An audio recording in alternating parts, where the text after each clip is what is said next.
What's up, guys? It's KB. Make sure you subscribe to the Underground Sports Philadelphia YouTube channel. Click the bell icon down below so you don't miss a single video from us.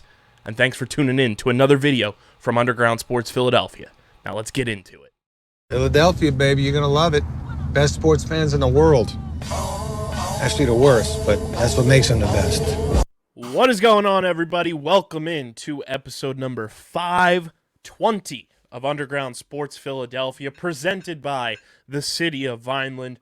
It's KB coming at you from Underground Studios, and joining me is an OG member of the Core 4, the one and only Mr. Dominic Pontari. What's going on, man? Hey, Kyle, what's going on, man? It's funny.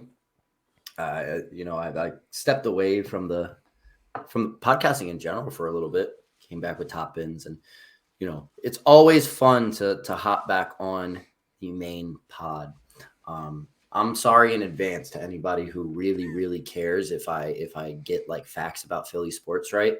Once the Eagles finished, look, like, if you're a real OG fan, that the Sixers, like, that's my baby. Like, that's what I care about. I haven't even really been watching basketball this year, man. Like, once the Eagles season, when they lost in the Super Bowl, shut me off from sports for a while. Takes a lot out of you. I mean, I can only deal with so much disappointment, being an Eagles fan and being a Milan fan, that I can't watch the Sixers too. I already know what's going to happen. And then I see what happened to Reese. Like, it's good to be back on the pod, man. I'm feeling good.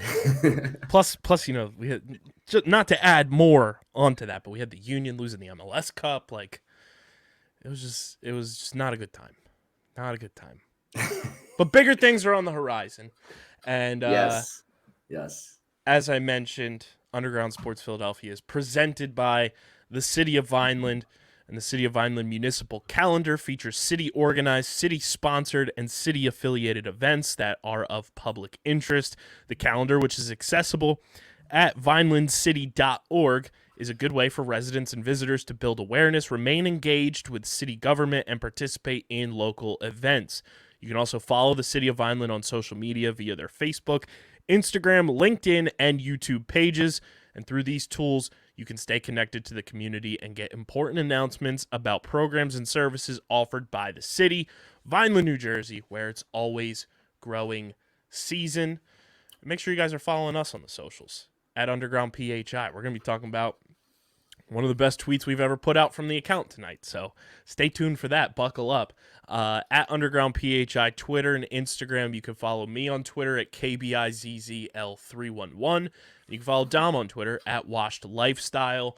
And make sure you guys subscribe to the podcast feed on Apple Podcasts, Spotify, or wherever you decide to consume your podcast content. Leave a 5-star review on Apple, Spotify. It really helps the show continue to grow, gets more ears and eyes on Underground Sports Philadelphia.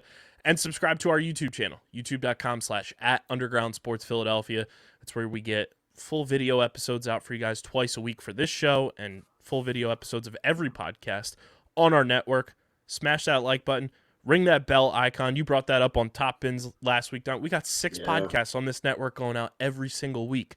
You click that bell icon, you get an immediate notification when content's going out. And then if you're trying to consume all the underground content, your YouTube algorithm's just going to play to it. So go smash that like button, smash that bell icon, and comment down below your thoughts on everything Dom and I discuss on tonight's show. And make sure you guys go get your merch from PHI Apparel Company, because they are the best in the game and they are our exclusive merch providers. And there's no doubt in our minds that you're going to stand out in the crowd. You're going to stand out at our live tailgate event next Saturday, April 8th.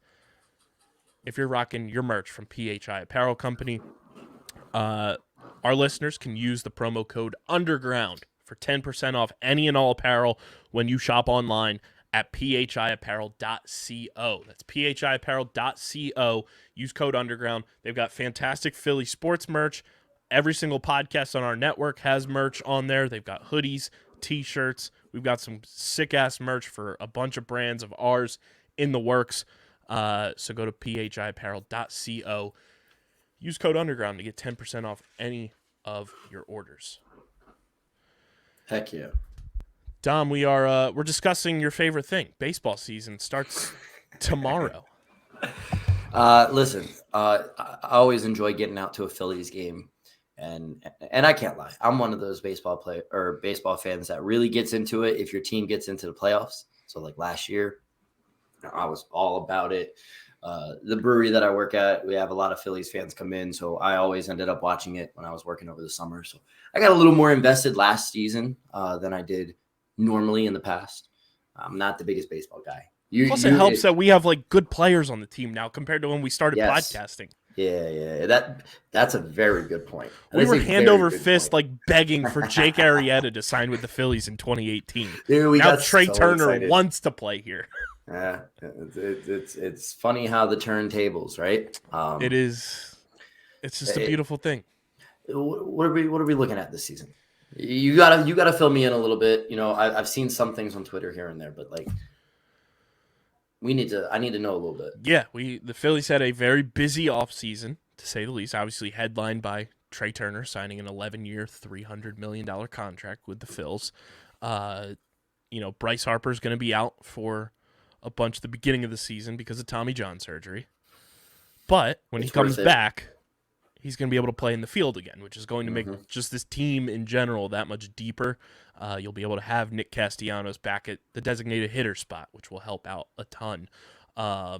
You have Bryson Stott coming into a season where last year he was kind of like the next rookie domino to fall for this team. Let's see what he can do, and bursts onto the scene and becomes, a key piece into this Phillies team going to the World Series last year. He's now going to move over to second base because Trey Turner's here and going to play shortstop.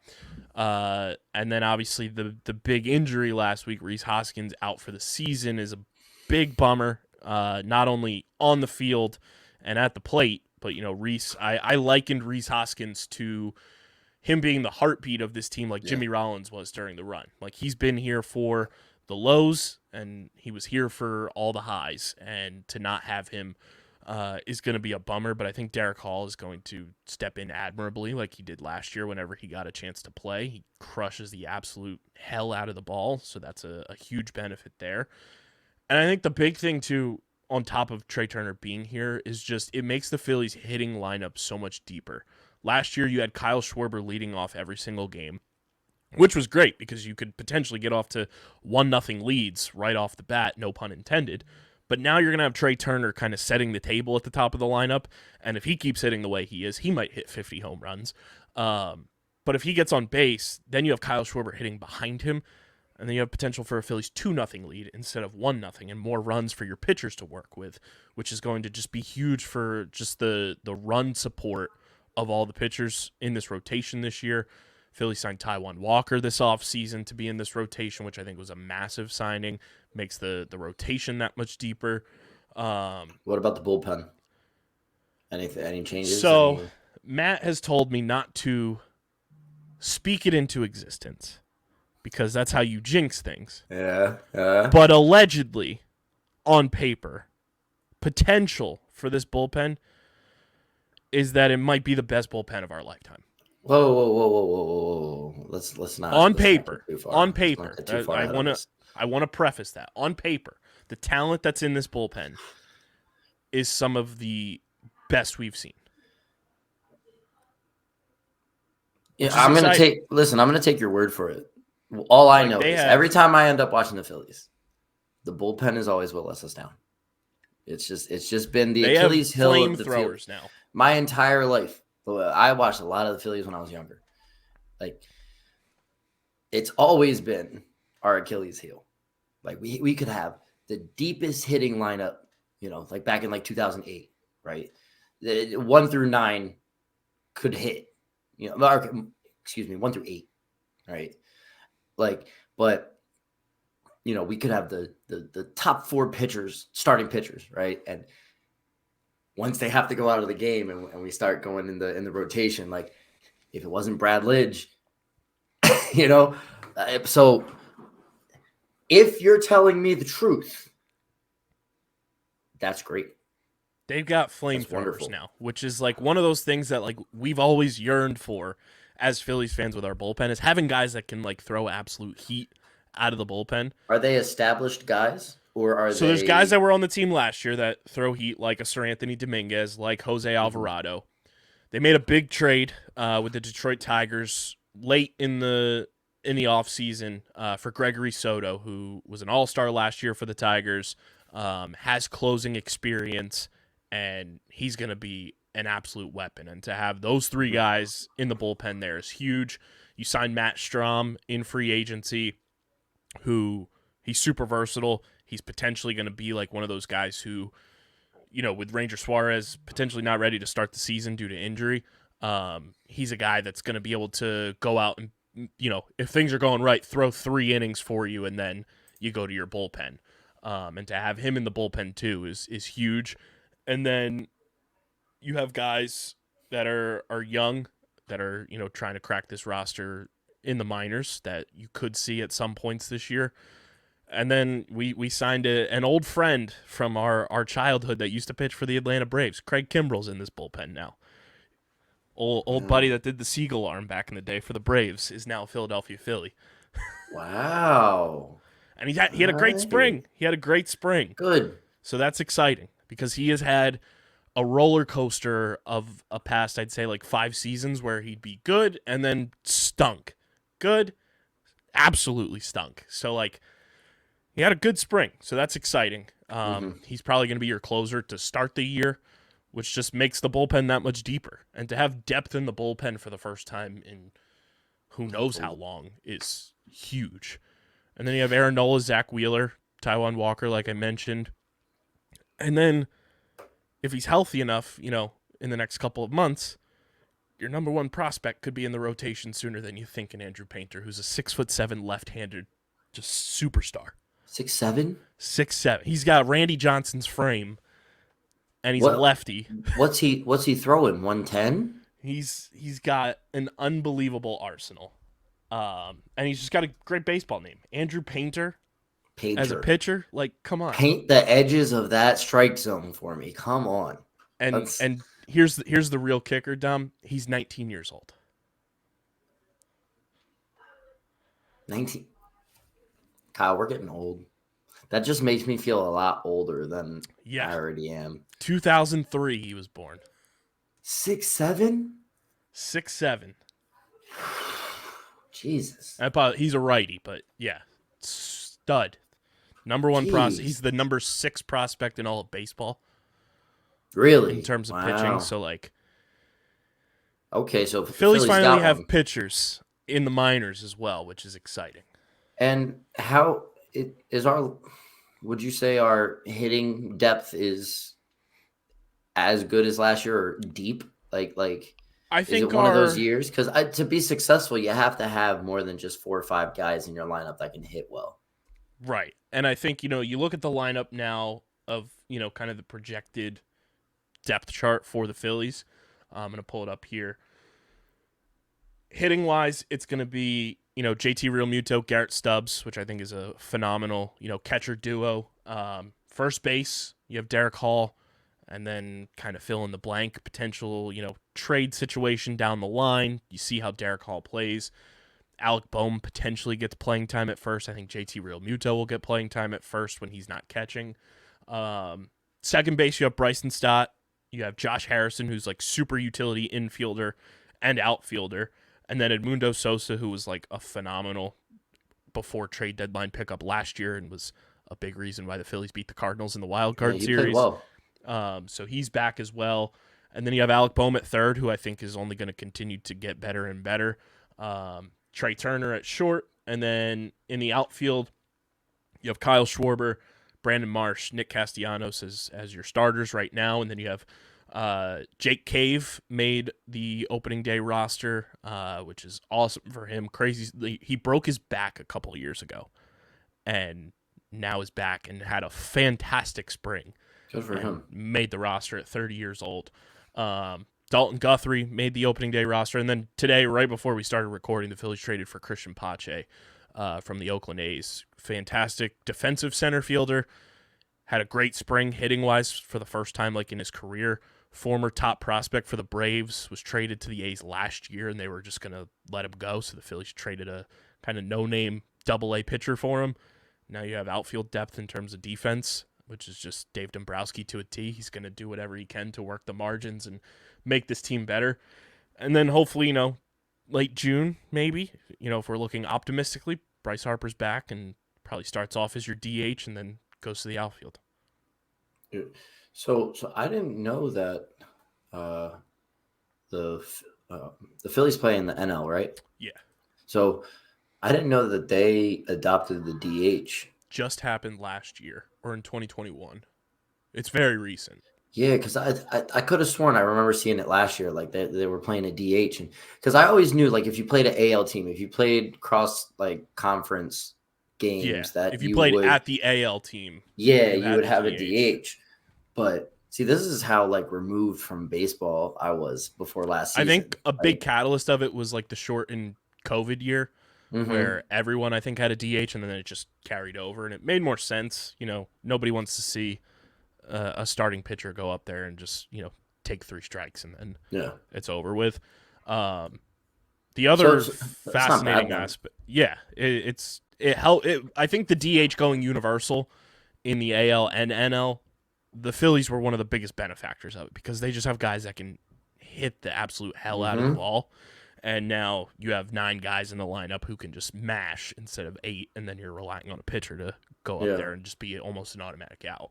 And not only that, some of the guys that are in the lineup that hit further down in the lineup, are good batters. They work the count. Yeah, exactly. Bryson Stott's one of those guys who he'll just foul the hell out of 7 pitches and work a full count, and then he has a good eye. He reads the pitch well enough that he'll either get a walk or he'll get a hit. So even having those, that's what grinds out certain games in the middle of a season. They play so many games, like you said, you're trying to push the margins in their favor the most. Those little things help with just games in the middle of late July, and you're trying to put together a bunch of wins. Yeah, and then you have what you're hoping for is bounce back Nick Castellanos season, which I think is in full blown effect. And even though the box score, stats don't look all that great for him in spring training, you look at some of the at bats that he took this spring and last year, some of those pitches he's automatically swinging at and he's striking out. He's been taking pitches. He's been way more disciplined at the plate. I think he's way more comfortable, and Matt and I have talked about this a ton. He signed late last year in the offseason, so then he's adopting himself to a new city late in the year, trying to find a place to live. His wife was pregnant, new city for his entire family. And then new fan base. And he gets thrust into a position that probably when he's signing the dotted line of his 5-year contract, he's not expecting he's going to be the everyday right fielder because Bryce Harper's elbow gets injured and Bryce can't throw the baseball. So then he's going out, and not only is he having to worry about his approach at the plate, he's got to go worry about defensive, lineups and where guys hit the ball and, figuring all of that out. And you saw as the season came to a close in the playoffs, Nick felt like a completely different player. And he looked way more comfortable. He dropped a hype video earlier this spring that got everybody excited and just hashtag horny on Maine because it was Nick Castellanos just being himself. But if he has the bounce back year that I think everybody's expecting him to have, that's automatically a huge boost for this Phillies offense. I think last season, you talk about acclimating himself to a lot of new things, right? And we mentioned the fans. The fan base on Twitter is ride or die for Philadelphia sports teams. And, I've seen what people have said in the negative light of him, and he gets a lot of shit on Twitter, a lot.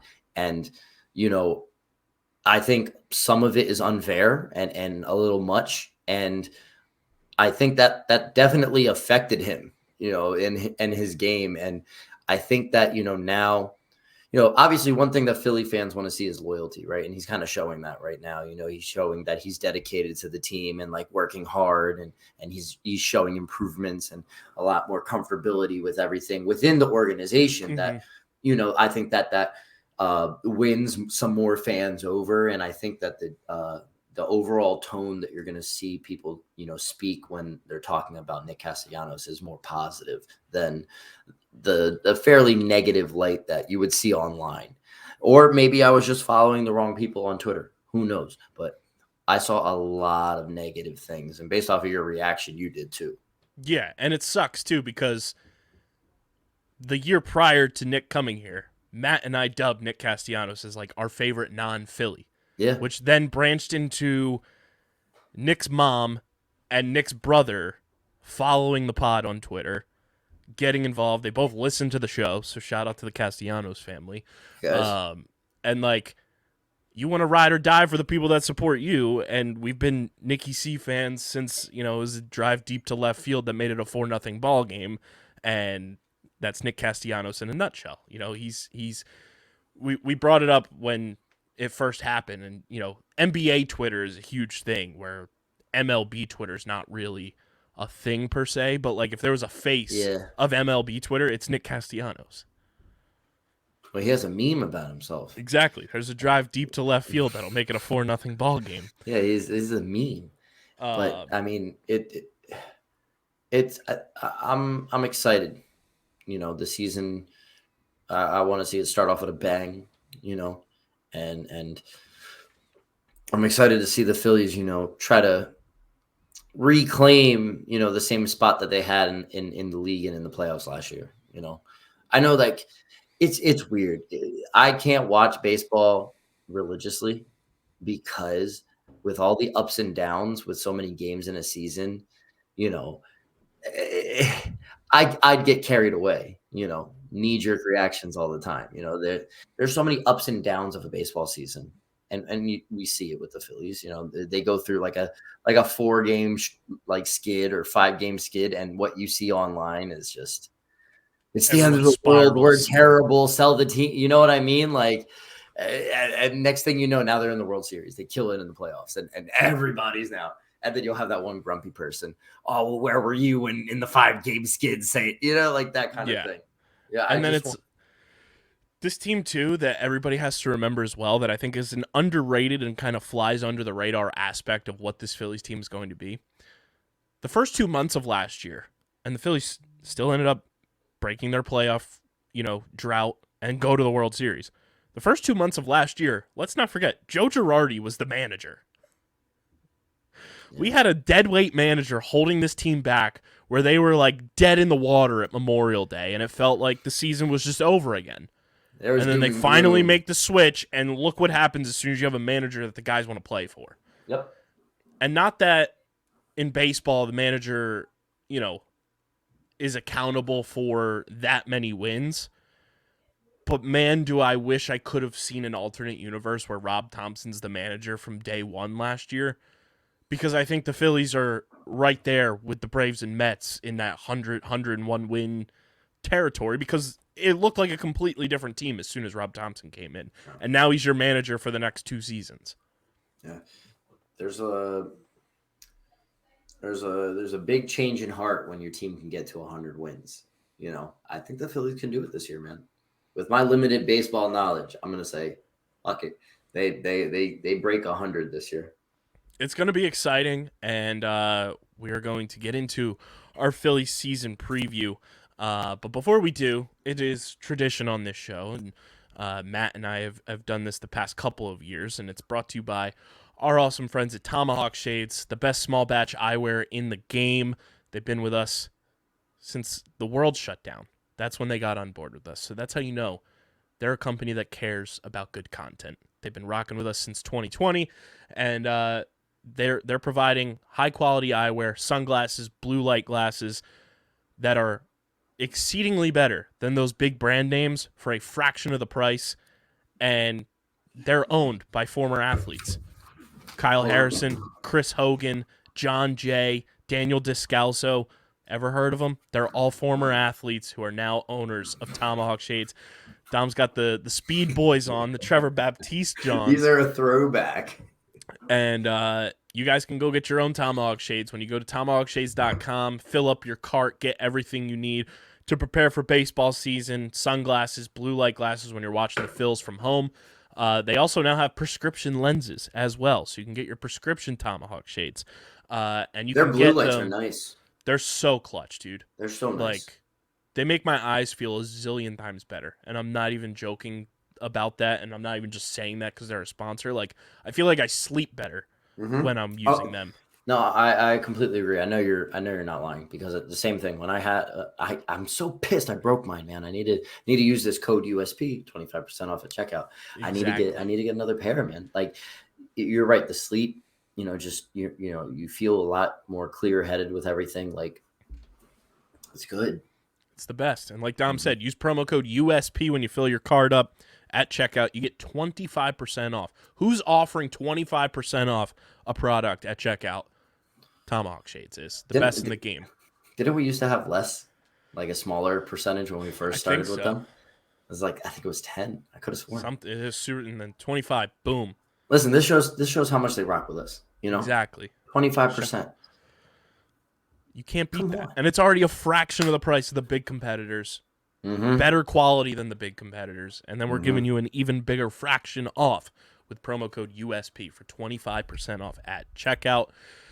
Dom, we always go through the promotional schedule on the show now for the Phils, because who doesn't love a good promo night? You get good free stuff. Obviously, our live tailgate podcast, April 8th, is opening night T-shirt night, so everybody's getting a T-shirt, which is fantastic.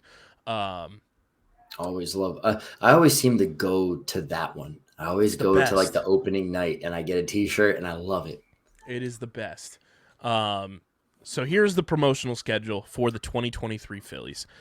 Opening day, which is April 6th, on the Thursday, they're giving away a replica 2022 NL Champions banner flag that is replicating the one that will be flying out at Citizens Bank Park for the Phillies winning the National League last year. That's very cool. And then I can't take off work. I know. I'm pissed. Oh, wait, the 6th? Yeah, it's Thursday. That's my spring break, but we have a game. I have to coach. Damn it. And then Easter Sunday is the 2022 National League Champions ring ceremony. So if you're going on Sunday, definitely go and check that out. Then we have do I have the right schedule up, actually? Here we go. Promotional schedule, not theme nights. There we go. Yeah, so T-shirt night, and then National League Champions ring ceremony, and then on Monday, April 10th, it is the College Series Stadium Security and Operations Night. So it's one of those College Series games, and it's also Asian Pacific Heritage Night. Then on Tuesday, April 11th, the first Dollar Dog Night of 2023, as well as another College Series Business Analytics Night and Red Goes Greek Night. Then gotta love a good Dollar Dog Day, dude. Love it. What? I may have to get tickets. Then on Thursday, April 20th, the Jackie Robinson Salute Game. So everybody will be wearing the Jackie Robinson number 42 jerseys. Then Saturday, April 22nd. This is the one thing that drives me nuts. They always give the kids the best promotions. All the good Phillies promotions, for some reason, now are kids 14 and under. So Saturday, April 22nd, is kids opening day, and every kid 14 and under will be getting a Phillies knit hat. Sick. Hey, is it that the kids are getting more, or are we just getting older and now we haven't had the luxury? We haven't had the luxury of getting those special perks because we're little kids, going to the baseball game. Like, we've been so far removed from it that we don't remember. Yeah. That we were the ones getting that. And now it's just like, oh, the kids get everything. Everything. And then on Sunday, April 23rd, it is the Fanatics' birthday. So kids 14 and under get a Fanatic T-shirt. Nice. And then on Tuesday, April 25th, the next Dollar Dog Night of the year, and it's also the Class of 2023 celebration night.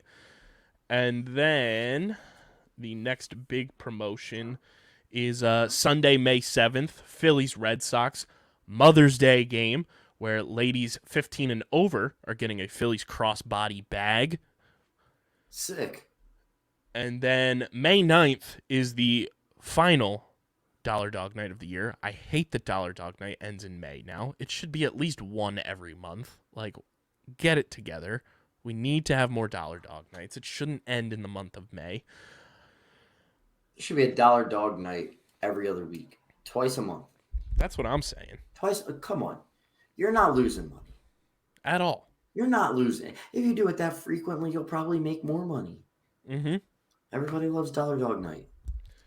And then on Wednesday, May 10th, it is Mystery Theme Night, which is an interesting Wednesday theme? 4:05 p.m. game. So a Mystery Theme Night, which will be the first 1,000 fans to purchase tickets to this event, receive a voucher for one Mystery Theme Night bag, which will, does it say what it's a mystery include? Yeah, it's no, Kyle, it's a mystery. In years past, they've shown like what you could potentially get. Now this year it's a full-on mystery. Usually those nights it is past promotions from the year before. So they're just giving out leftover stuff. Yeah. Which I think is pretty cool. Like if you missed out on that, here you go. That's true. Then on May 21st, we've got the Fanatic About Reading Day. So kids 14 and under get a Fanatic children's book. Sick. Then we've got Tuesday, May 23rd, Bark at the Park. Who let the dogs out? Your dogs can go to the game. What day is that? That is Tuesday, May 23rd. That's a Tuesday? Never mind. Then we've got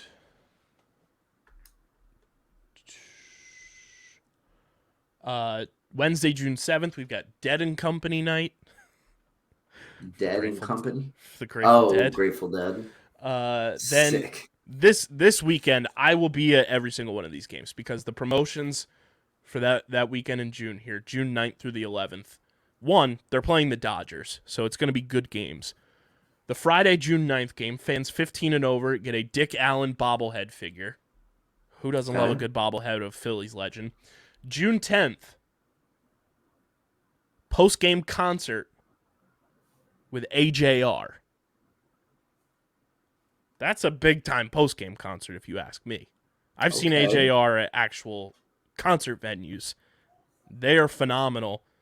I'll be there for that, where your game ticket is your concert ticket. Ooh. And then June 11th is the Father's Day game, where men 15 and over get a Phillies hat. And this year it is a white hat with a blue Phillies bell. So I'll be at every single one of those games because those promotions are just too good to not be there. I know you love a good special hat. Love a good hat. Love a good promotion. White with the blue bell? Yeah. Ooh, just like right in the front? Right in the front. Snapback or fitted? It looks like it's going to be like one of the, either a snapback or like a Velcro back. Yeah, okay. Curved brim or straight brim? Curved. Like yours? Yeah. Oh, sick. Nice. Then on Thursday, June 22nd, we've got kids 14 and under, Kids Run the Bases. Oh, that was always so fun. Then June 23rd, we've got Pride Night. June 24th is the Fans Feeding Families Food Drive. And June 30th, one of the more popular games of the year, is the first of two Xfinity fireworks shows for the 4th of July weekend. Cool. July 1st, though, you'll love this one. Post-game concert once again. Okay. With DJ Diesel, a.k.a. Shaquille O'Neal. Post-game concert. Nah, no way. the Shactus is DJing. Shaquille O'Neal post-game DJ set. Nah, the big Shaq Rock. The big Aristotle. Superman. That's nuts, man. Yeah, nah. I saw that promotion. I was like, wow. What? Wasn't expecting that. I love Shaq. And that's crazy coming from a Sixers fan, given we grew up there watching the 2001 final. I love Shaq. Shaq is the man. And that's a Saturday night game too. Like, hold on, I may have to get a ticket. Right? When is that? July 1st? Saturday, July 1st. I may have to put into work like now. Like, yo, count me out. I'll be in Philly. And then Sunday, July 2nd, kids 14 and under get an Alec Bohm cooling headband. And then Friday, July 14th is the second fireworks show. And then July 16th, kids 14 and under get a JT Real Muto catcher's bank. And then we've got on July 26th, kids 14 and under get an MLB Network hat. And then this is what all these promotions should be. Friday, August 4th, all fans get a sustainable Phillies cap.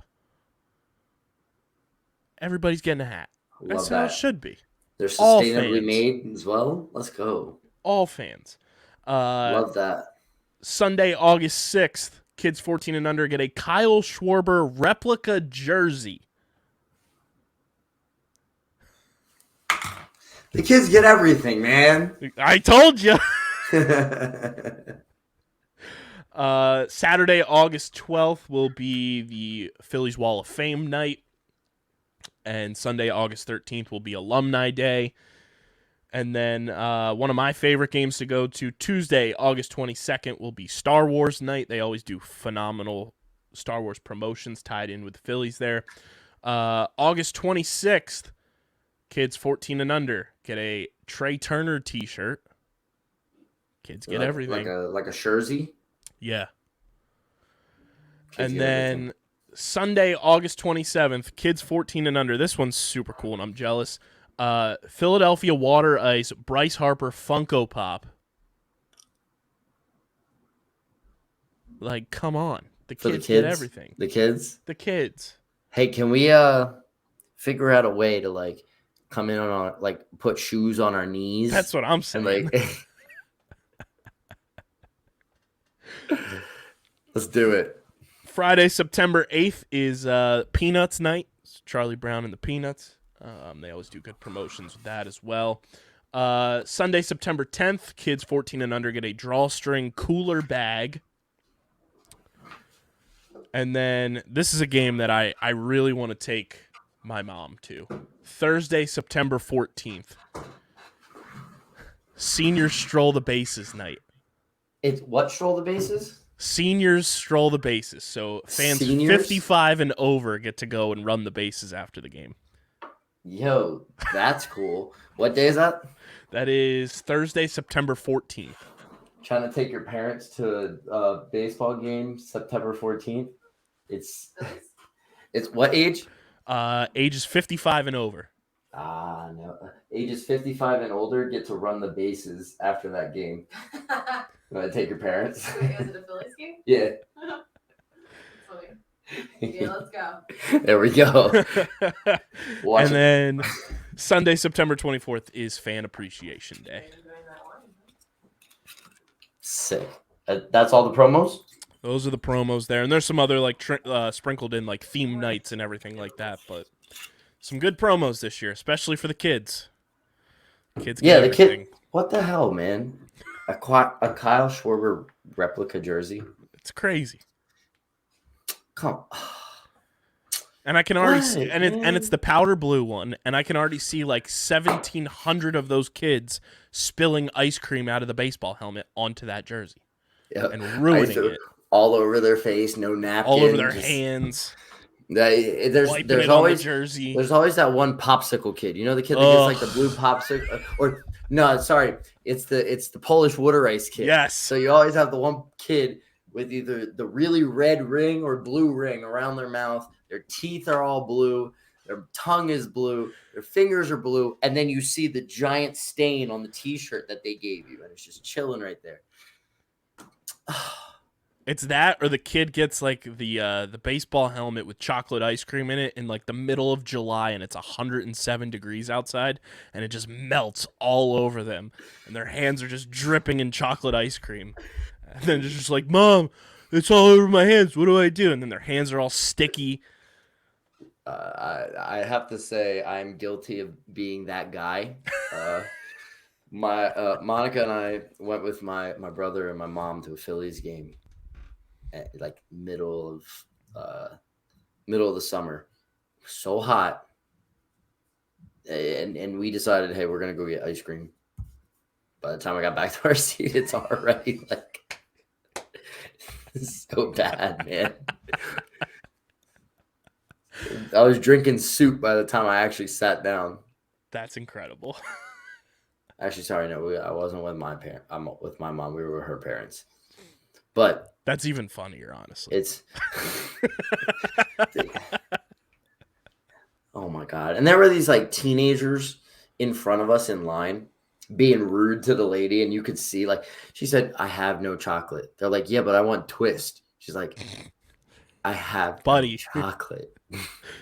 He's like, no, I didn't want.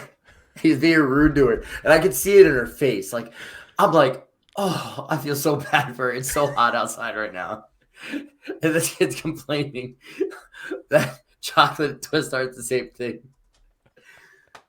I felt so bad. We walked up. We were like 2 with vanilla, dripping. Oh, dude, that's funny. Let's see here. Does this have anything? You'll enjoy this too, Dom. On top of the promotional nights, there's some new food options at Citizens Bank Park this year. I, for one, already know what I'm going to get at our game on Saturday, April 8th for the very first time. I'm going to try the Bulls Barbecue Burnt Ends Cheesesteak. Kyle, We got to do it. see, I'm always somebody like I don't do my research about what's available in the park. Like I just go by what I see near me.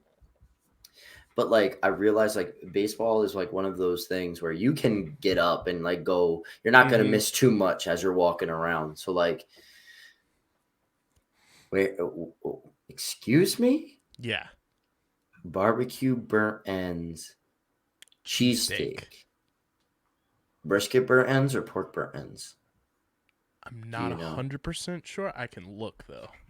That's such a foodie thing to ask. I'm sorry. What are these other food options that we have? So the new going food on? options at Citizens Bank Park this year. On Monday, they revealed new food items include Uncle Charlie's Steaks, which are cheesesteaks named after Phillies legend and World Series winning manager Charlie Manuel. Sick. You can also dig into South Philly Disco Fries, which are fries topped with roast pork, melted sharp provolone cheese, broccoli rabe, and roasted red peppers.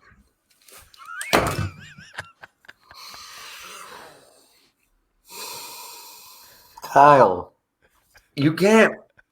This is like what you were talking about with the Phillies lineup. You know, you said, okay, we got the guy that Big can hitters, baby. And now the big hitter, just you can't hit me with that right off the top, dude. No, I don't want to go anywhere else now. You already told me barbecue burnt end cheesesteak, and now you talk, Kyle, I'm going to spend so much money. Don't stop. Stop it. And then the final new item is Mexican street popcorn, which is topped with spices, lime, and cheese. Sick. So those are some of the new items available. I'm pulling up the Bulls Barbecue menu here now. Can you feel how heavy I'm breathing right now? Like...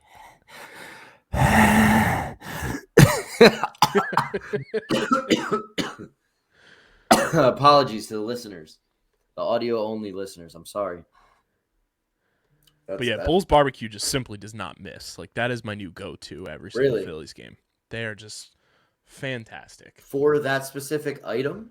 I haven't had that specific item yet.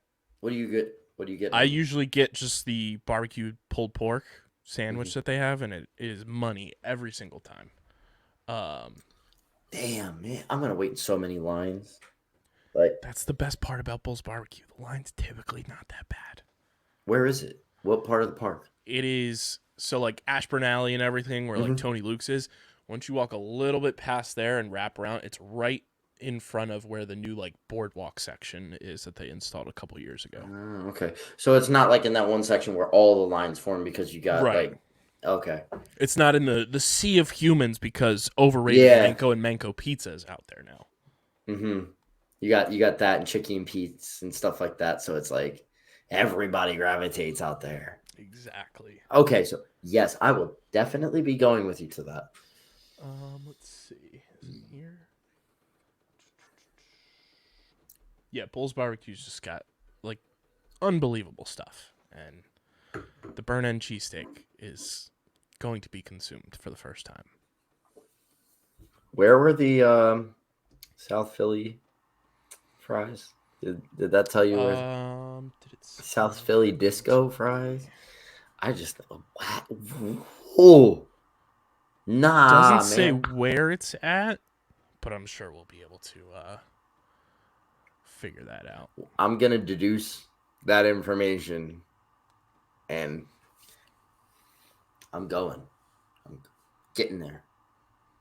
Everybody's gonna be taking their seats for the opening pitch. Nah, I'm getting. Nah, I'll watch that. I'll watch that from the TV. That's chilling. I'll go watch everything else. Nah, I'm getting my food. And on top of that, the Phillies' new big screen that you can see from outer space. Dude, that thing is huge. Massive. What? Stupid big. Gigantic. What the heck? I saw one of those. People were in an airplane, kind of like going over, or like a helicopter or something. They were like, "This is massive." They're like, are the Phillies trying to communicate with aliens? Like, stupid large. Yeah. Good for them. I'm excited man. to see Good that for up them. close and personal. But yeah, the burnt ends cheesesteak. My body's ready. we can't stop talking about My body is ready. Somebody on Phillies Reddit said we need an entire thread just dedicated to food reviews for Citizens Bank Park. Listen, I will We'll do it. We'll do I it. will spearhead that. Let's get it going. But yeah, we will be there. So if you're gonna be at the game on Saturday, come a little early. Come to the Jetro lot around 1:00 because our first live event of 2023 is going to be going down. Our Ring It live tailgate podcast event brought to you by a number of our amazing sponsors, including our merch partners, PHI Apparel Company, Kenwood Beer, one of our new partners, Wasted Wedge, and our friends at Audio Technica as well, supplying us with awesome headset microphones. So we don't have to have microphones in our hands or in front of us. We'll be free moving. What? Very excited. What time is the game again? 4? 4:05 first pitch. Okay. So and we're doing the event at 1, We're right? gonna start around 1:00. And How then early can I hopefully get to the parking lot? I'm planning on being there around 12. Okay. Am I able to get in earlier? Probably. Say less. Say less. Say less. I have not tailgated in a very long time. So, best believe if you guys see me at Citizens Bank Park, I am not going to be okay. I'm going to need that food. Okay? I am going to need that brisket burnt ends cheesesteak. I'm going to need the South Philly disco fries. I may need a Charlie steak. Who knows? My diet does not exist. But you know what? Come out to the event, guys. It's going to be sick. Live It's gonna podcast. be fun. We're going to have some crazy things that we're going to be doing. It's going to be a good time. And it's nice because the Phillies start the season on the road, so we'll have a couple of games already in the bank to talk about and see where this team is kind of sitting after a few games. We'll be able to do a live rendition of the NL East run differential that we started a couple years ago, which Matt and I just take a look every single week, Dom, of who's got the best run differential in the division and see who has the worst. So that'll be a ton of fun. We're all going to be on the mics. Just come out. It's going to be a good vibe. I know a number of people who are already planning on coming, so come hang out. It's going to be a blast, and the Kenwood beer will be flowing. Our friends at Kenwood Beer, met up with them today. They're very excited about this event, and you guys can go get your own Kenwood beer as well. If you can't make it out to our event, which is just ho-hum on you, you can use the Kenny tracker at kenwoodbeer.com to see who's got it on tap in the Philadelphia area. You can get it at your local liquor stores if you live in the Philadelphia area, or if you live in eastern Pennsylvania, you can get it at your local Whole Foods. That's right, Kenny's in Whole Foods. So go to kenwoodbeer.com, check out everything that they've got. We're going to have plenty of Kenwood on deck at our live tailgate event. You got to be 21 or older to do so, and of course, please drink responsibly. Yeah, I just want to say, when I said I'm not going to be okay, just know I'm doing that responsibly. Okay, I'm not trying to set a bad example for anybody. All right, just I just want to get that clear. I just want to set that clear. All right, set that straight. I'm looking at the looking at a couple of just fun props and looking ahead, as we always do, kind of looking at every division in baseball and teams that are going to be good, teams that are going to be down. I've got odds on division winners here. I figure we just scribble ours down, and when September rolls around, we'll take a look back and see how absolutely wrong we were. So I'll list off the odds here, and we'll just pick who's going to win each division. Okay. So we'll start with the American League Central, which consists of the Cleveland Guardians, the Minnesota Twins, Chicago White Sox, Detroit Tigers, and Kansas City Royals. The betting favorite is the Cleveland Guardians at plus 115, the Minnesota Twins at plus 180, Chicago White Sox at plus 300, the Tigers at plus 3,000, and the Royals at plus 3,500. White Sox. I like that. I think the White Sox can be very, very good as long as they stay healthy. Mm-hmm. They have so much talent on their roster, but those guys just need to stay healthy. Listen, I am basing this on absolutely nothing. So let me be honest right now. However, no Cleveland team ever convinces me of being good, except for that one 2016 year with the Cavaliers. So I think and that the even Cleveland if they, baseball team that year too made it to the World Series. yeah, most years they're just a disappointment. So I feel like even if they're a favorite, they're going to do something in the season to screw their chances up of winning their division. Who had the second best odds? You said, it's the team I'm picking, the Minnesota Twins. I know nothing about the Twins. I think they're going to be sneaky, frisky in the American League as a whole. But I think they have enough talent across their roster to pull an upset of the Guardians and dethrone them as division winners from last year and win that AL Central. I think they did enough. They brought Carlos Correa back, Lowell Mets. So, yeah, I'm going to go with the Twins to win the AL Central. Moving to the AL East, which is the New York Yankees, the Toronto Blue Jays, Tampa Bay Rays, Boston Red Sox, and Baltimore Orioles. Yankees the favorite at plus 130, Blue Jays at plus 200, Rays at plus 270, Red Sox at plus 1,800, and then the Orioles at plus 2,500. I love the Blue Jays this year. I probably will look like an absolute moron for it at the end of the year because that's typically what happens when it comes to the Toronto Blue Jays. They just have so much talent. And when you have Vladimir Guerrero Jr. on your team, I can't pick against you. He's so good. Bo Bichette is a stud. I think they have a killer rotation. And I think the Yankees kind of overachieved last year just because Aaron Judge had an all-world season, and I don't know if he can repeat that. It's going to be difficult to hit as many home runs as he did last year. And I don't trust the Yankees' rotation at all. So I'm going to go with the Toronto Blue Jays to win the AL East at plus 200. I may be very stereotypical right now with my decision, but I can't go against the Yankees there, to be honest with you. I think, like, yes, obviously Aaron Judge probably won't perform as well as he did last year. However, I do think that he's taken a step like up in his role and his production within the Yankees, and he's really kind of cemented himself as one of those top guys in the Major League Baseball. So I think that speaks volumes just for the club, just in general. When you have a player like that, like, when you're thinking like Bryce Harper MVP years and things like that, or like Mike Trout MVP years, where that one single player alone can really just give you 20-30 wins in your season. So I don't know much about their pitching rotation, but I always know that the Yankees put together a good like defensive team and with some bats and stuff like that. So, and who knows, the Yankees always have that just allure of, being such a historical team for the league, and they can always kind of bring somebody in at some point. So you never know what'll happen. I can't bet against them.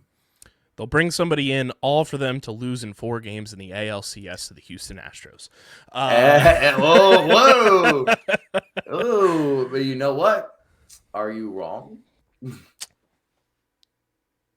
No. Just saying. Nope.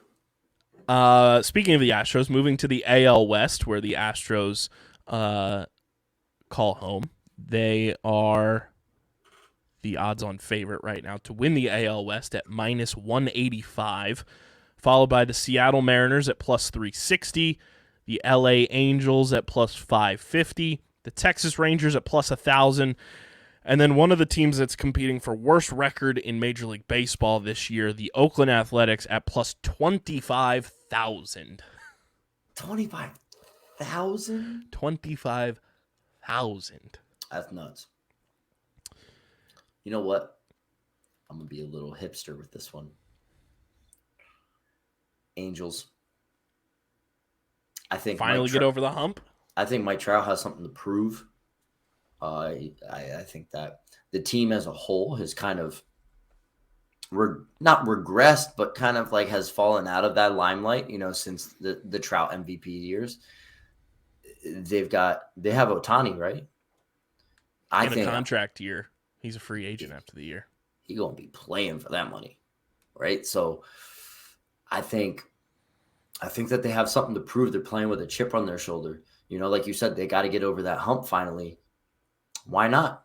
Might as well, especially with all the success the Astros have had recently. Now they're the odds-on favorite. Like, they have minus odds, so minus odds without Jose Altuve for the first 2 months of the season because he got injured in the World Baseball Classic. Yeah, so like, you never know, and it's very hard.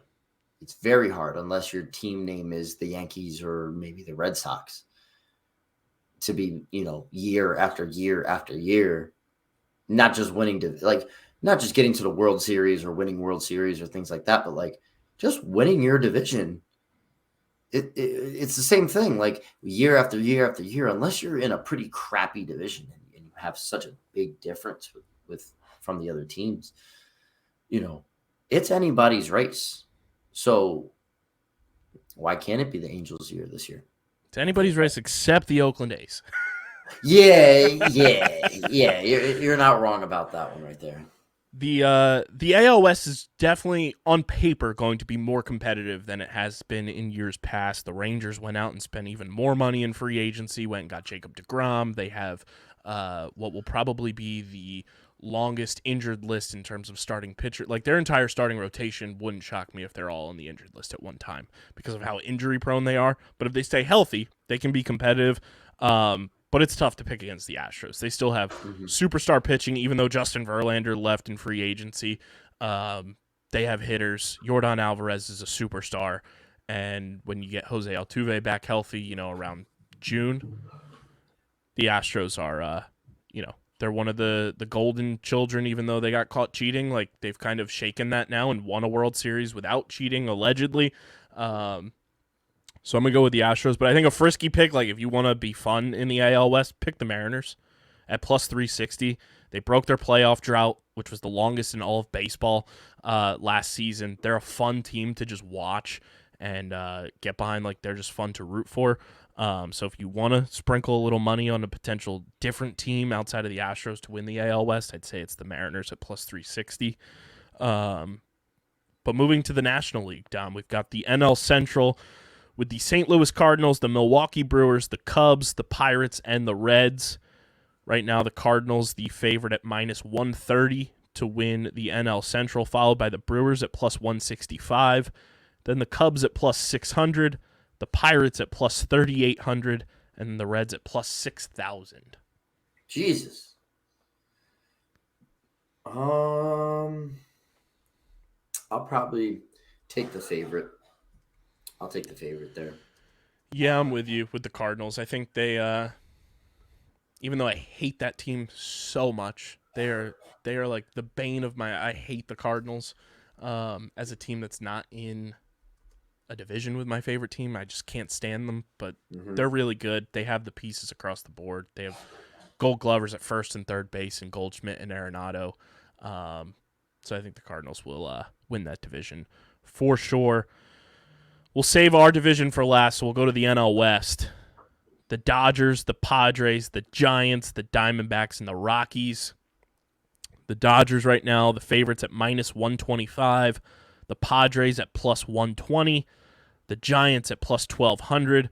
The Diamondbacks at plus 4,000. And then the Colorado Rockies at plus 15,000. Repeat that again? I'm sorry. Colorado Rockies plus 15,000 for the NL West. The Dodgers, the favorite at minus 125. Padres at plus 120.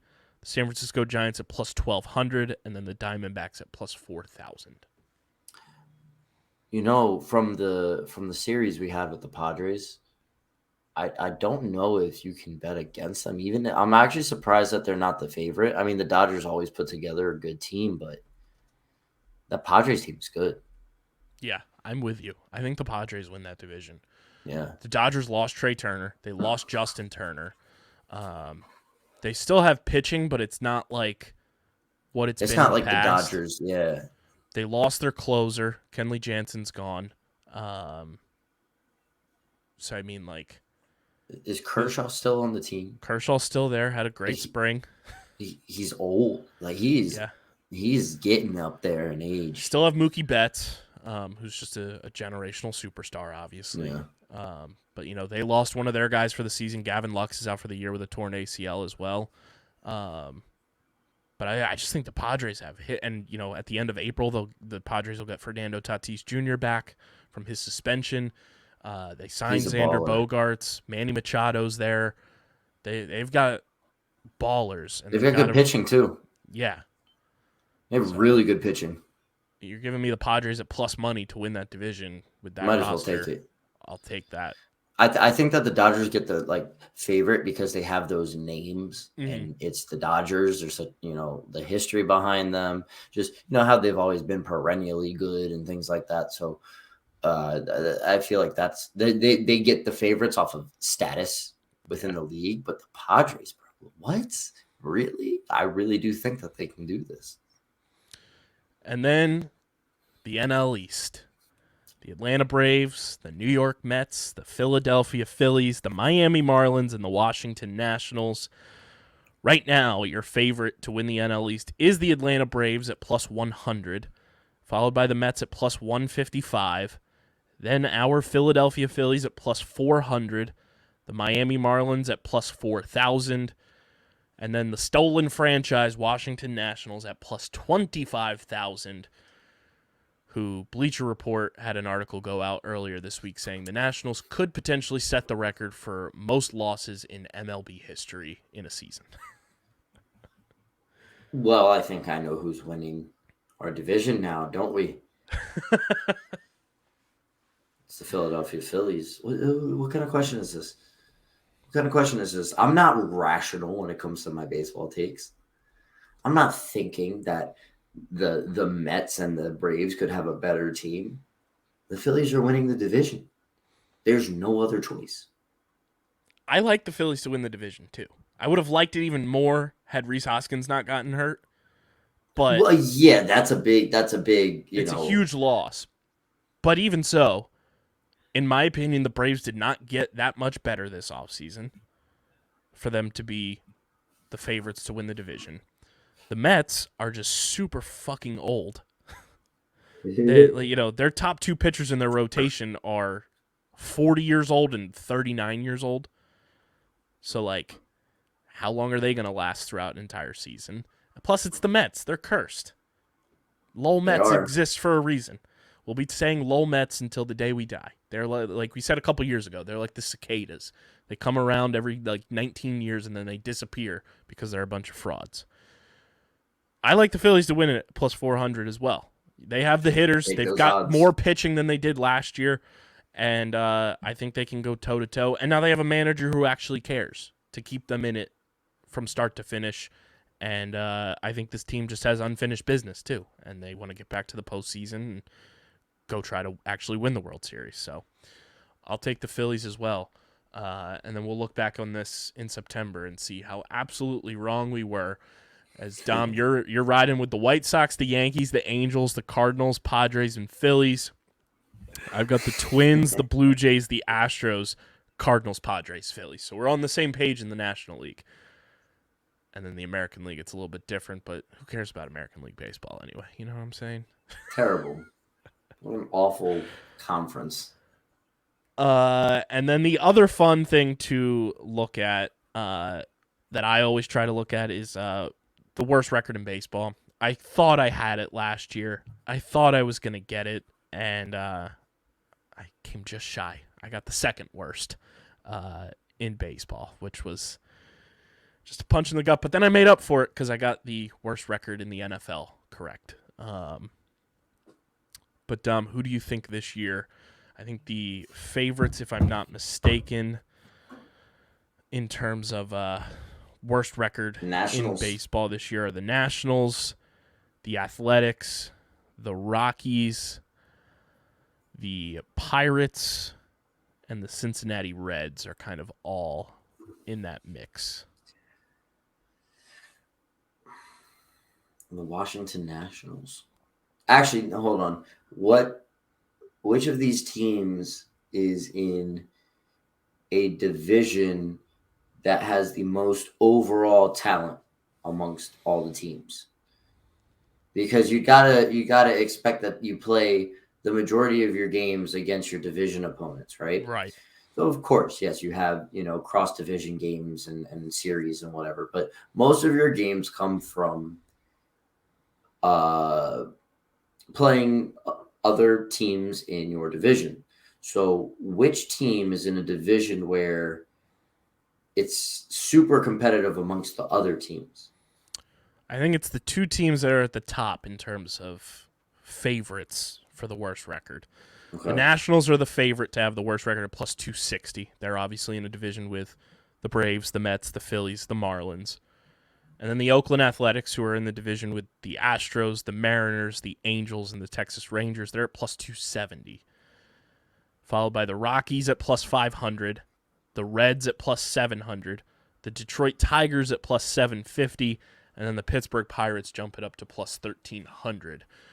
You only confirmed what I was going to say beforehand, but yeah, the Nationals are a terrible team.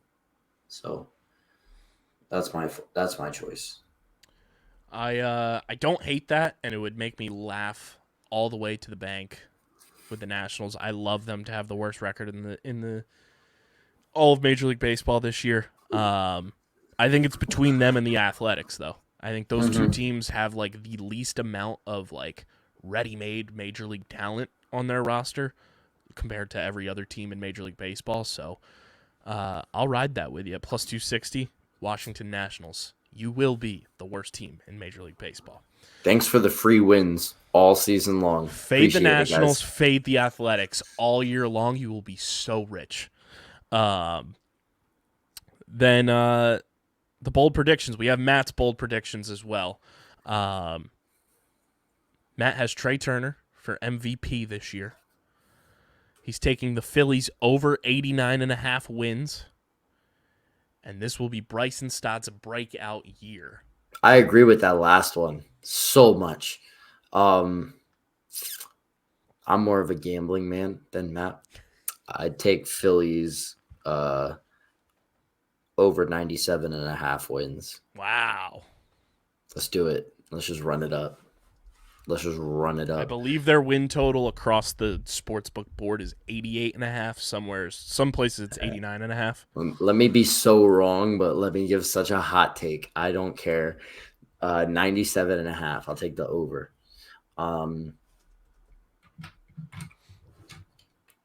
And that's, I don't know if I have another one, but yeah, I agree with Matt on my other one would be about Bryson Stott. I agree with Matt. I like that one a lot. This is his breakout year.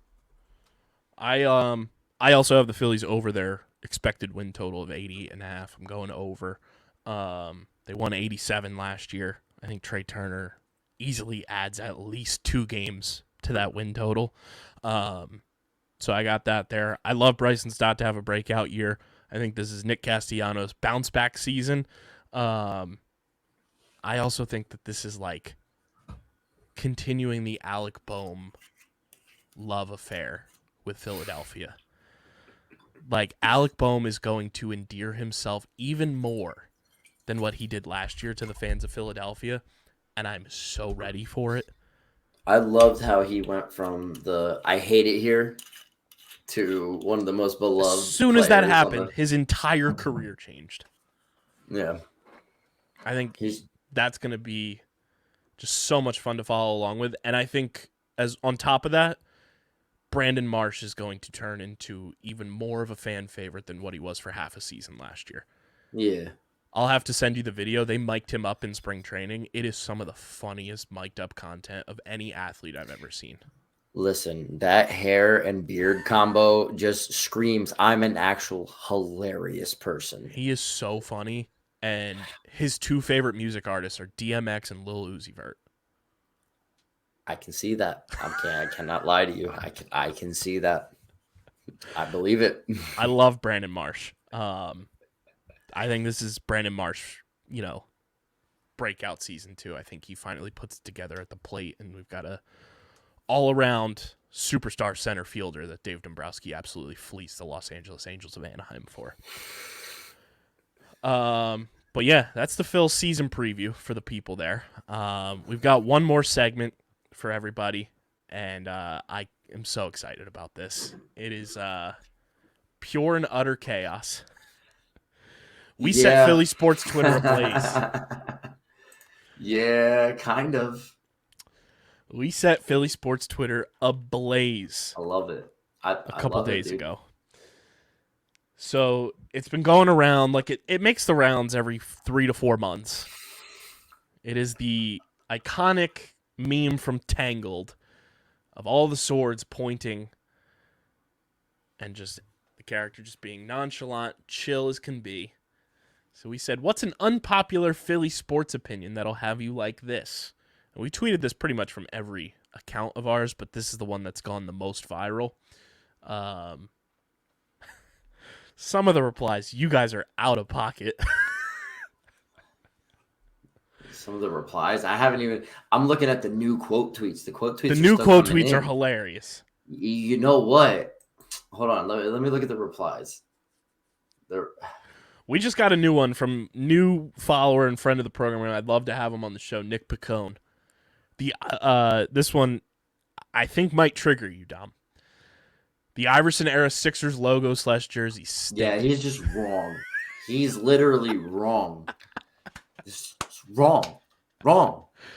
I feel like it took way too long for us to get our first one, and then they started trickling in more once it was officially announced that they're coming back this coming season. Wrong. The Eagles' Kelly Green jerseys are ugly and eyesore, overrated. Wrong. It's wrong. No.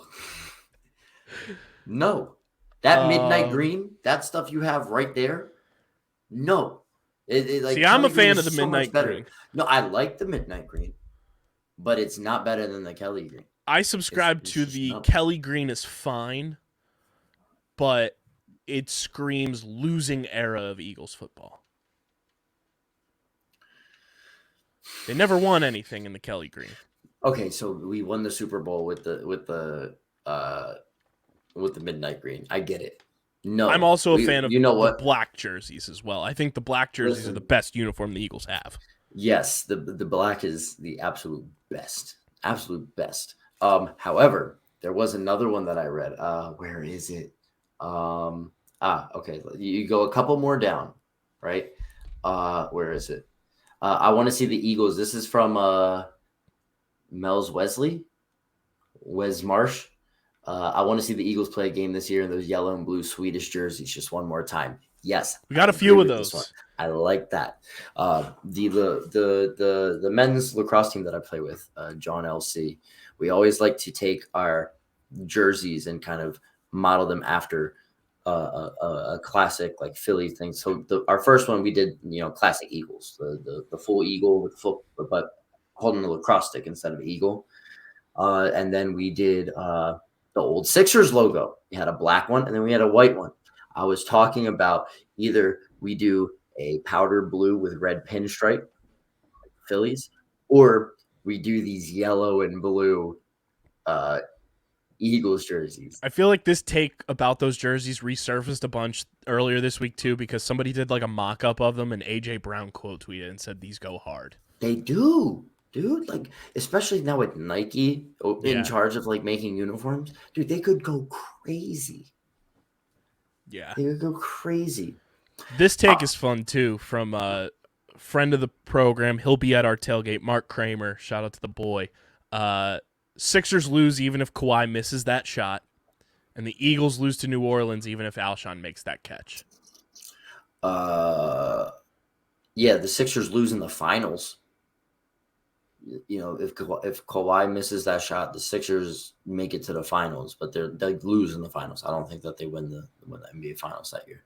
But just the fact of being able to get and win a conference championship would be big for the basketball club. So, I mean, yeah, I don't think they lose that series. I think they win Game 7.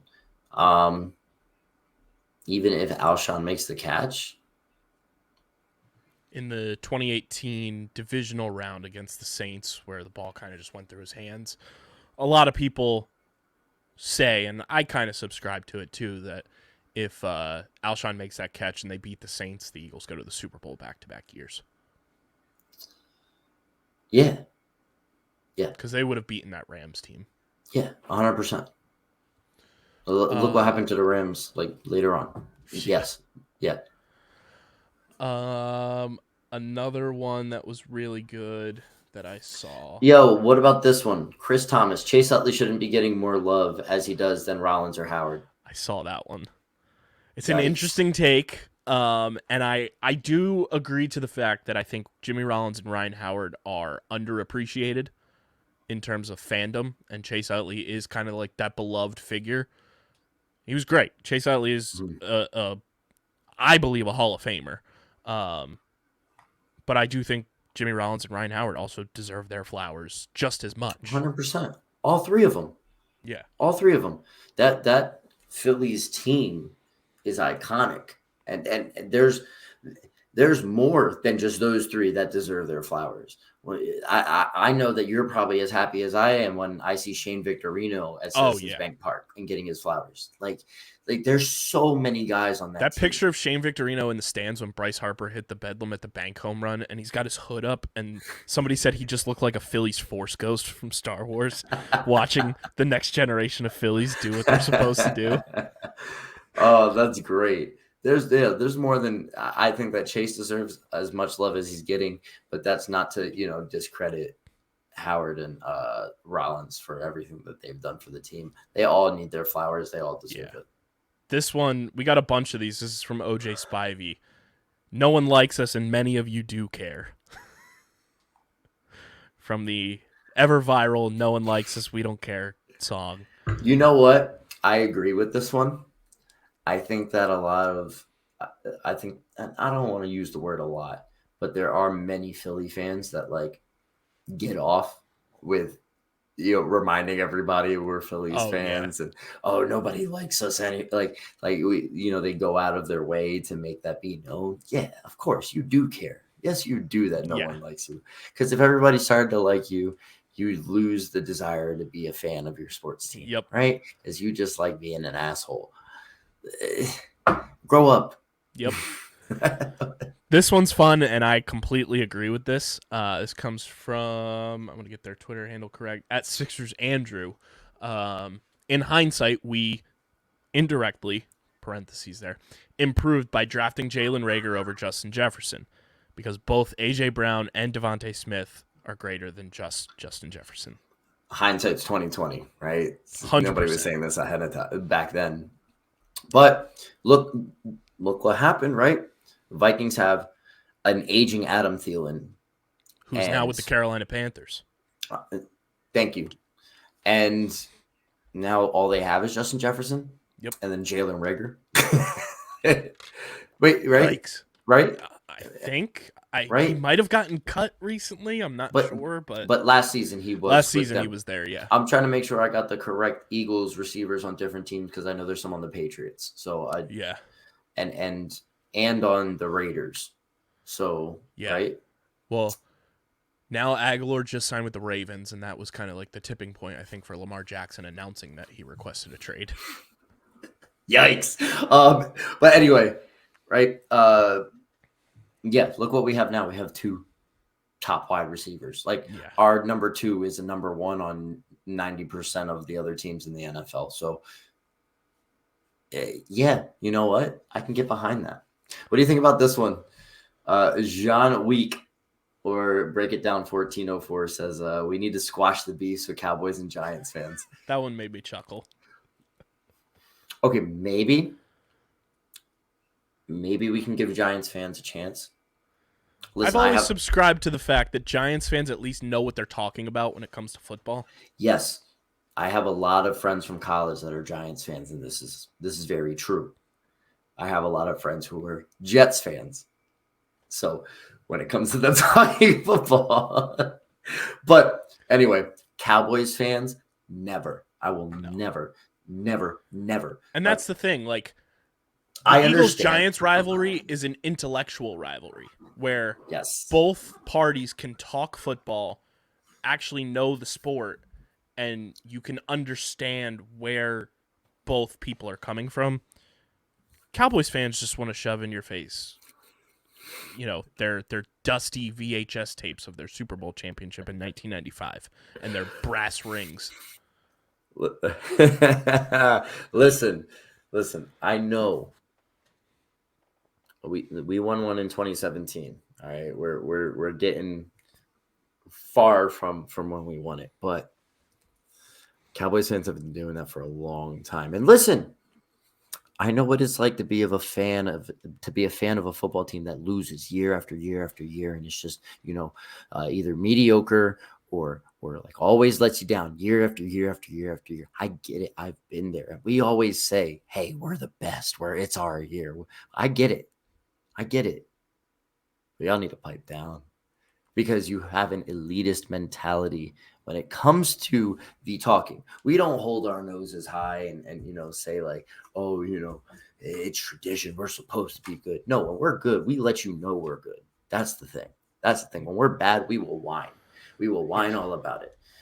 The Cowboys don't do that. It's always next week's our week. Next week's or like when they win, it's always how about them Cowboys, and when they lose, it's the refs cheated us. What this and that. Whatever. And I have a whatever. take about Cowboys fans that I can't wait to clip this. Cowboys fans are more fans of a brand than they are of a sports team. They're more fans of the allure and the pomp and circumstance that is the Dallas Cowboys brand than what the actual product on the field is. Because the fans of the Dallas Cowboys feel like they are a part of a club or like this pristine, like elitist group by saying, "Oh, I'm a Cowboys fan." Mm-hmm. Well, newsflash, and Dom, you have lived in Texas and everything. You know actual Cowboys fans from the Texas area hate the Cowboys fans that live here. They don't subscribe to your Northeast Cowboys fandom. They think you're just as much of a fraud as we do. You are a fan of a brand. Like you saying if you live in New Jersey or Philadelphia or anything, and you say you're a Cowboys fan, that is the equivalent to saying, "Oh, I love Nike. Not I even love just Adidas." not even just Cowboys fans out here. It's Cowboys fans across the nation that aren't in that Texas area. Like if you're not from like Oklahoma, or even if you move out a little east, like even Louisiana, even though the Saints, that's the Saints country, right?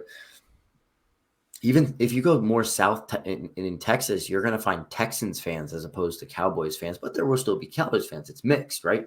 If you go west, you're going in the Cardinals territory. You go northwest, there's teams up there as Broncos territory. So like really it's only Texas and maybe Oklahoma that's Cowboys country, right? Everywhere else, exactly like you said, they're fans of a brand. They're clowns. And you became a Cowboys fan if you live in this area during the time that they were good, or your parents because it was the cool thing to do. Being a Cowboys fan in the 90s was like the typical like sophomore in high school who thought it was cool to start smoking cigarettes. That's what being a Cowboys fan is. Well, you know what? It's hard. You gain that national. Listen, I'm giving flowers. Look, I'm very objective at times. When you win that much in a short period of time, of course, you gain national notoriety and everybody becomes fans. It makes sense. It's the same reason why a lot of people like the Patriots, right? Mm-hmm. They were a dynasty and they were so successful for so long. There are people all over the nation that when they were kids, that's who they became a fan of because they're good, right? It's a reason I like this soccer team, because I watched them win when I was a kid. They haven't been good for years. You know what I mean? Still have a trophy more recently than the Cowboys. Listen, I think I may have talked about this on Twitter. I mentioned that. Yeah. I said these fans are like Cowboys fans, and I loathe that about myself. All right. Anyway, but look, we became fans of a brand, right? And then some of us become more rational fans than others. But Cowboys fans, God, the only rational ones are the ones in Texas. If they're bad, they'll be like, "Yeah, we're bad." You know what's sad? Cowboys fans are fans of a brand and a logo of something that you put on the front of your house if you have a country style house. You're a fan of a star. A star. I get a star. You're a fan of a first grade basic shape. It's a star. Let that sink in. Sick. Some other responses to this tweet, though. This one blew my mind because I was like, this is just wrong. And then I went and did the math, and good on at Goodheart Justin. He quote tweeted this and said, "The 2010 National League Championship Series is far more painful than the 2011 National League Division Series for the Phillies during the run. The Phillies offense in 2011 was averaging like 1 run per game. I did the math. It was about 4.4. The 2010 team was the best Phillies team of that era." And I was like, something's not checking out. That 2011 Phillies team won 102 games. And then I went and looked. 2010 Phillies scored about 60 to 70 more runs than the 2011 Phillies offense did. 2011 Phillies just also had that much better of starting pitching for them to go on and win 102 games. And I was like, wow, that's a pretty damn good take. Plus, that 2010 team got farther. They got to the NLCS. The 2011 team only got to the NLDS. So good on Justin there. A lot of people told on themselves that they don't watch baseball because they said that they were perfectly fine not extending Aaron Nola. Tell me you don't watch Phillies baseball without telling me you don't watch Phillies baseball. This was the winner, though, in my opinion. Shout out to at Burns in Love on Twitter. Some of y'all should go to therapy and not tailgates and games. Go to therapy and not tailgate? Yeah. Some of you should go to therapy and not go to tailgates or games. I've seen some things in my years of when I would frequent tailgates, even if I'm not going to the game. I've I've seen a lot. I've done some things that I regret. You know, it's yeah. Some of y'all need some therapy out That there, was man. so funny. That's so hilarious, man. Oh man, wow. Ranger This Suarez one's is better than Nola. Oof. this one also got me really good from Cody Swartz on Twitter. LJ Smith was a good tight end and would be a star in 2023. LJ Smith. Eagles tight end when they went to the Super Bowl in 2004 was kind of like one of those guys that had all the talent in the world but just could never fully put it together.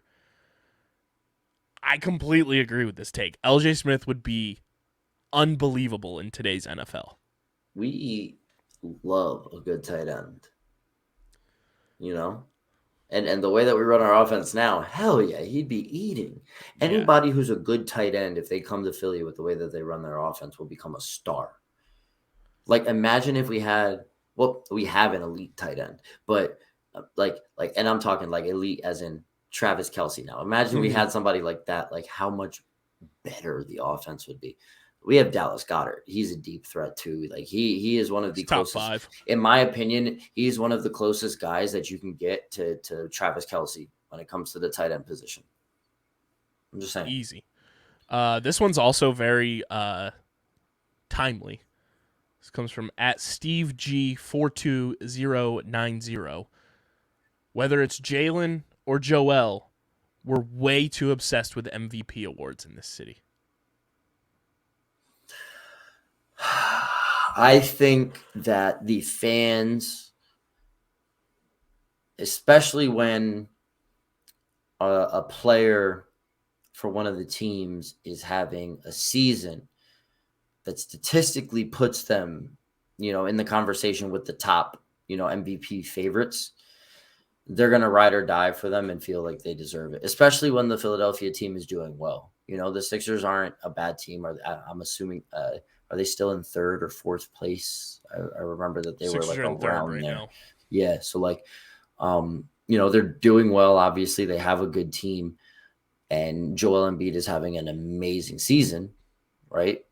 Same thing with Jalen. Jalen had one of the best seasons for a quarterback in the NFL, almost on par with Mahomes. So obviously the fans are going to ride out for it. You're also talking about a city where you don't see a lot of league championship trophies come back, right? Like the most successful team of recent time has been the Philadelphia Phillies. The Flyers made it to the Stanley Cup, but there was no win. The Sixers still can't make it to the NBA Finals. The Eagles won the Super Bowl. Yeah, I'd say the Eagles are. We got back to the Super Bowl. Eagles are and one. I'd say Eagles are definitely one. hot right take. now. The Union are 1A. I agree, and the Union just doesn't give it as much. Somebody did throw in there that the Union make Philadelphia 5-for-5 town, which I like that take. Mm-hmm. Did you see the other guy who said it's okay not to be a 4x4? The Eagles only matter. Yikes! To which I saw somebody else say, "Y'all need to stop worshiping the Eagles." No, what? What? No, football's religion. Like this one's great that's too team. because I completely agree with this. This comes from the boy Matt at Panasonic DX 4500 on the tweet machine. We are the most ridiculously easy fans to pander to in the history of professional sports. One quote: "The fans here, they get it, and we're in the palm of your hands."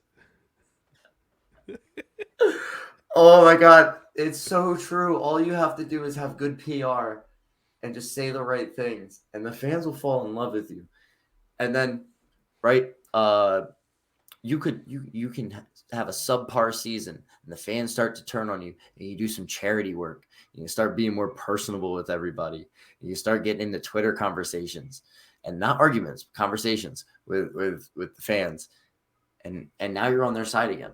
I mean, look at Matisse with the later end of his Sixers career. Like, he was good for a couple caused turnovers and a few threes, but he wasn't anything special. And when he left, everybody loved him defacing public property. Like everyone's like, yeah, we love you, dude. If you have good PR, the fans will love you. That kind of leads me into this other one. But I want to know, what do you think? Do you agree? Oh, 100%. Matt and I call it the Bryce Harper School for Pandering 101. Bryce Harper did it day one, and everybody was like, oh, we love Bryce, even though he came from a division rival, and we hated Bryce Harper for years. Now we absolutely adore him because he's ours. It's all you have to do. PR. If only Ben Simmons could have just taken one course at the Bryce Harper School for Pandering. That's the thing. Like I saw some other ones about like, oh, I think you guys are quick to forget about, the man named Benjamin that put you on a 20-game win streak while Joel was injured for the second half of the season. Yeah, I agree. He did that. He played well. What happened afterwards? Or there's other people saying that the Ben Simmons era was like the most successful time that like the Sixers have seen in recent history. Yeah, you're right. But that's not just Ben. Joel was there too. Joel was still putting up MVP numbers. He wasn't playing as good as he is now. Like I have never seen Joel Embiid play the way that he's been playing now. And I don't even watch the Sixers like that anymore. But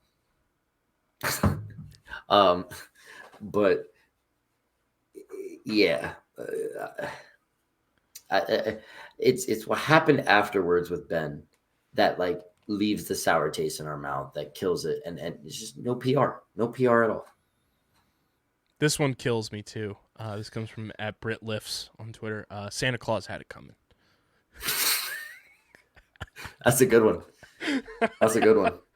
What about this one? Derek Barnett is underappreciated. Yes and no. I think with recent performance, I think no, but like when the Eagles, he was drafted by the Eagles, right? Mm-hmm. Yeah, when he first came in, hell yeah, he was underappreciated. He was so good. I think it was more so the pomp and circumstance around him that he broke Reggie White's sack record at Tennessee and like this, that, and the third, and then he kind of was just a role player that ended up being a first-round draft pick by the Eagles, and then over the past couple seasons, he was just, it's flag after flag. You were on after the penalty flag. counter for Derek Barnett every single play. Yeah, that's what I mean by like, no, he's not underappreciated by this point. In the beginning, yeah, like he came in with a lot of hype, and I thought that he performed, up to that standard for a little bit. This one is a wild take. Like I read it, my jaw dropped. This comes from @StatMat2718. I can't wait to see your reaction to this one. The Eagles shouldn't have retired Jerome Brown's number. His death was obviously tragic, but we shouldn't celebrate a man whose reckless decision killed a 12-year-old.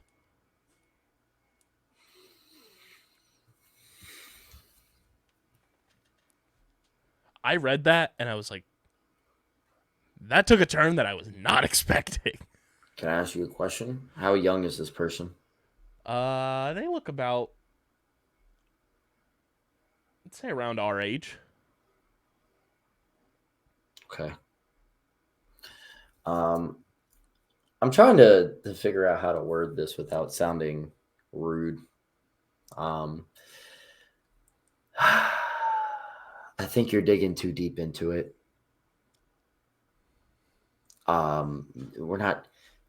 You're celebrating the career, not the man himself, right? Yes, there were reckless decisions made where an awful circumstance happened and a tragedy that occurred, but you're not talking about him as a person. You're talking about a product he put on the football field, right? Exactly. Oh, geez. I was like, oh my God. This one was good too. Being a fan of Gritty is not synonymous with being a Flyers fan.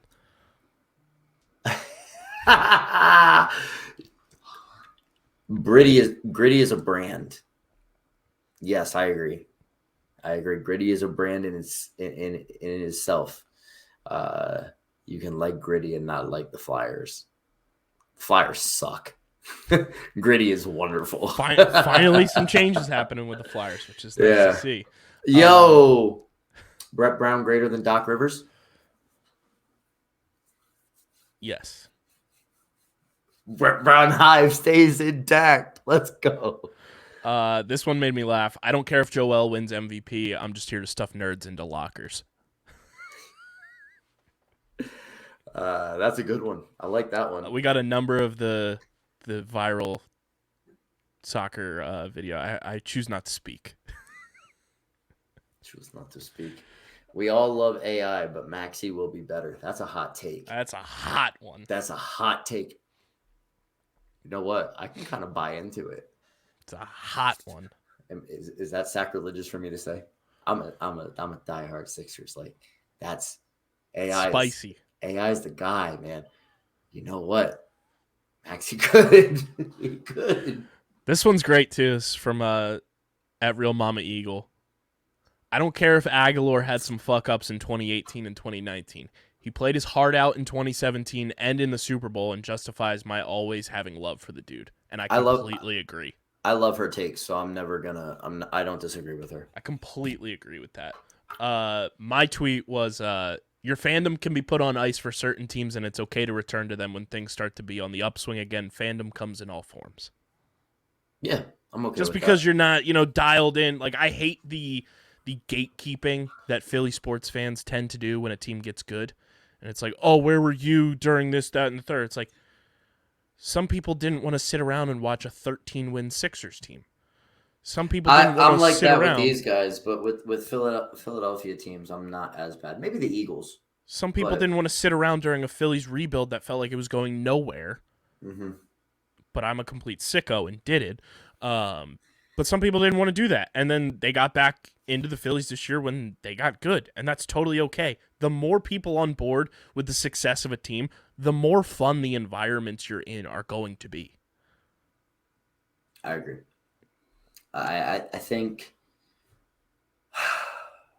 you drive yourself crazy when you become way too invested and the team is not good. Or when the team is good, but they let you down, a la the Sixers. And that's why I had to step away for a little bit. I was watching every game. I'm tweeting about it live. I'm getting, into arguments online with people all the time. And it eats away at you. And I think that's why a lot of these online Philly fans are so fickle. It's crazy. It can eat at you. And taking time away and then coming back. Like, I would be terrible if I was so invested in the baseball because there's so many games. I would be awful. I'm so bad with soccer. It's a fun time. It's a fun time. I can imagine. So, when the Phillies started playing well again, I'm guilty of it. I'm totally guilty of it. I'm doing that with the Sixers right now. But and we'll all do it with the Flyers. 100%. All do it with the Flyers. 100%. It's okay. It's not you. The gatekeeping is so annoying. It's annoying. I'm guilty of it. You can probably find a tweet. I'm not going to say that I haven't done it, but it is really annoying. So yeah, drop your unpopular Philly sports opinion in the YouTube comment section as well. We'll sift through those, and want to hear from you there. Sam Bradford would have been a good QB if he could have stayed healthy and didn't have Chip Kelly. False. The only thing Sam Bradford was good at was securing the bag. Tell me that take. Wrong. Incorrect. Most of our fan base don't know what the fuck we're talking about. Fair enough. This is great. It's such a fun. It's so Kyle, fun to just go through all of them. Thank you for putting this out. I love this one. It's so fun to go through all of them too, and just we'll keep going through them and leave some of yours. Yeah, there's so much. There's so many in the YouTube comment section as well. Make sure you guys come out to our live event as well. Oh, you found a good one. Okay, so the first part, it's the second part of this that really gets me. If not for Gritty, no team would even know the Flyer, or no one would even know the Flyers exist in the city. That's wrong. Okay, Yeah. whatever. But, oh, yeah. And Nova ain't a Philly team. They're a safety school for white Catholic kids from North Jersey or Long Island. Hey, yo. Savage. Whoa. Now, listen, I grew up as a white Catholic kid, so Nova, I got put on the Villanova because this is so white and Catholic of me. My CYO coach and half of my teammates were fans of Villanova basketball. So guess what I wanted to do when I was a kid playing basketball? I wanted to go play at Villanova. You know what? But I wasn't from North Jersey. I didn't have the money or the good prep school coaching to And it wasn't a safety school for you. It was a first choice. Yeah, that would have been a first choice. That's not a safety school. I went to my safety school. There's some truth to that one. I can't lie. Oh, that's incredible. But yeah, leave those in the YouTube comment section too, because I'm sure the YouTube fans are different than the Twitter fans, and I want to see the differences. Yes, for sure. Leave that below. Make sure you guys come out to our live event on April 8th, 1 o'clock p.m. Jetro Lot, live Phillies pregame tailgate podcast going down. It's going to be a ton of fun. A ton of underground sports personalities will be there, and it's going to be a grand old time. We're going to be podcasting before the game, and then we're all going to the game. So if you're also just going to the game, come out to the tailgate and then catch up with us at Citizens Bank Park as the Phils take on the Cincinnati Reds.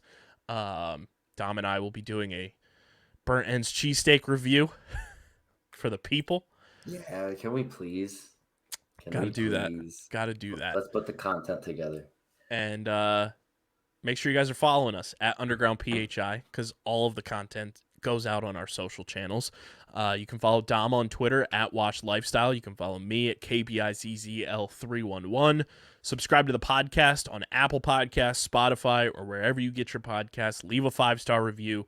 Share it with your friends. It goes a long way for helping the show continue to grow. And, of course, subscribe to our YouTube channel, youtube.com/@UndergroundSportsPhiladelphia. That's where you get full video episodes of every podcast on our network. You get live streams, original content, the whole 9 yards. Shorts, it all goes on our YouTube channel, youtube.com/@UndergroundSportsPhiladelphia. Big thank you to our sponsors who make this show happen: Main Auto LLC, Security 21 Security Systems, Paul J. Gillespie Incorporated, the Dental Wellness Center of Vineland, and of course, Underground Sports Philadelphia is presented by the City of Vineland. And whether you're a company looking to expand, relocate, or you're a new business startup, selecting the right location is critical to your success. Vineland, New Jersey offers both an affordable business location and an excellent quality of life. The city's Economic Development Department is a one-stop source for moving your project through the development and approval process. Their goal is to make this process as smooth as possible and to provide the fastest turnaround times in the region. If you're considering potential locations for your operation, contact the Vineland Economic Development Team at 856-794-4100.